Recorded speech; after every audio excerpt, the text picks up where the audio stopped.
Fundarstjóri, nýkjörinn formaður, framkvæmdastjóri, kæru félagar. Í nefndastarfinu fyrir hádegi og eftir hádegið var mikið rætt afstöðu flokksins til aðildarumsóknar Íslands að ESB. Og eins og kom fram í máli hæstvirts þingmanns Einars, það var ekki tekin afstaða til þeirra tveggja tillagna sem barst fundinum og var sett inn og upp á vegg, upp á tjald. Og því tel ég það minn rétt og ykkar rétt að taka til afstöðu sem stór og heilsteyptur flokkur eins mikilvægt mál og ESB umsóknin og aðildin fyrir þjóð okkar og okkar sjálfstæði.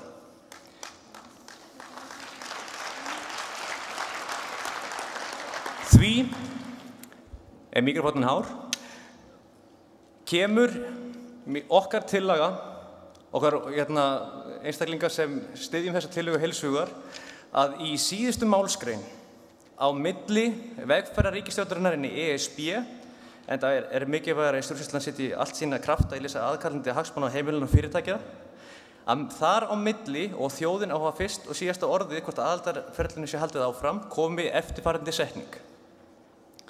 Sjálfstæðisflokkurinn setur fram þá skýru kröfu að umsókn aðild Íslands að Evrópusambandinu verði dregin til baka án tafar.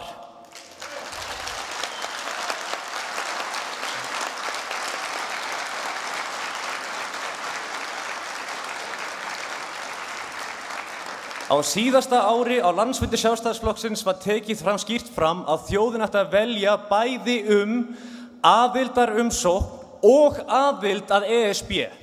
Því var ekki fylgt eftir, þetta var kosið með naumum meirihluta inn á þingi í óþökk þjóðarinnar og til þess að við Íslendingar fáum okkar rétt á því að kjósa hvort við viljum aðild eða ekki, verðum við að draga umsóknina til baka svo að þjóðin fái, eins og hún gerði í Icesave-málinu, að taka afstöðu.